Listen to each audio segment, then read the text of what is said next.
सरकार ने बजा दी है खतरे की घंटी। इस साल सरकार ने विकास दर का अनुमान घटा दिया है। बीजेपी ने सरकार पर हमला बोलते हुए कहा कि देश के असली मुद्दों से लोगों का ध्यान हटाने के लिए सरकार और कांग्रेस के नेता मोदी का नाम सामने लाते हैं, नाम आगे कर देते हैं।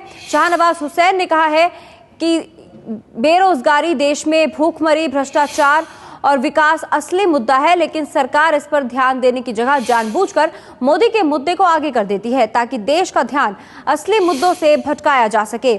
बीजेपी ने ये मोदी कांग्रेस पर आरोप लगाया है।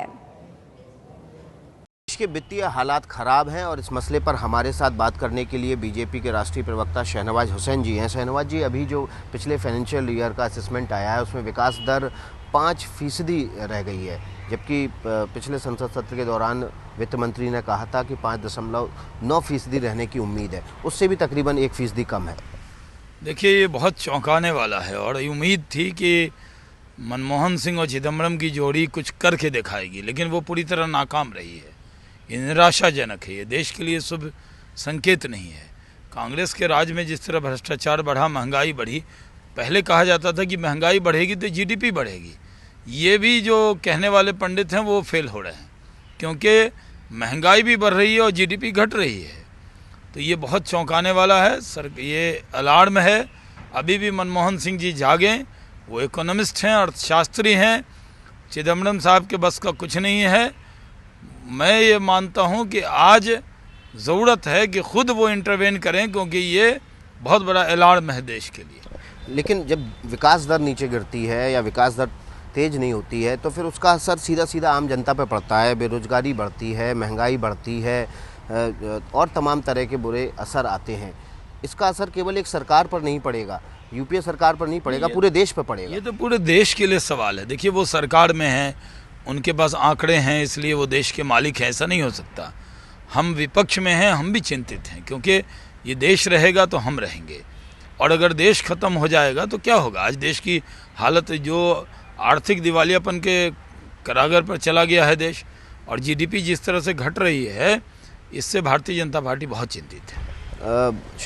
कांग्रेस की तरफ से बयान आया है कि मोदी कह रहे हैं कि देश उनका नमक खाता है, और उन्होंने कांग्रेस की तरफ से बयान आया है कि नमक भी खाते हैं मोदी और खून भी बहाते हैं। क्या लग रहा है आपको कि कांग्रेस ये जो मुद्दे हैं, वित्तीय हालत ख़राब है देश की, बेरोजगारी बढ़ी हुई है, महंगाई बढ़ी हुई है, इन मूल मुद्दों से ध्यान भटकाने के लिए मोदी को टारगेट कर रही है? देखिए, कांग्रेस मुद्दों से भटका रही है देश को जानबूझकर। नरेंद्र मोदी कुछ भी बोलें, कांग्रेस उस पर रिएक्शन पॉजिटिव नहीं दे सकती। अगर वो ये कहें कांग्रेस अच्छी पार्टी है तो कांग्रेस कहेगी नहीं, हम बुरे हैं, क्योंकि कांग्रेस की आदत हो गई है कि विषय को कैसे भटकाया जाए। सवाल ये है कि शहीद हेमराज का सर मांग रहा था देश, तो बदले में इन्होंने और कुछ तो नहीं किया, राहुल गांधी को उपाध्यक्ष बना दिया, यानी इशू को डाइवर्ट कर दिया। अब वो पूरा होने लगा कि वो महासचिव से उपाध्यक्ष बने। अभी जीडीपी नीचे जा रही है, देश के सामने महंगाई है, पेट्रोल प्राइस बढ़ गया, डीजल के दाम बढ़ गए।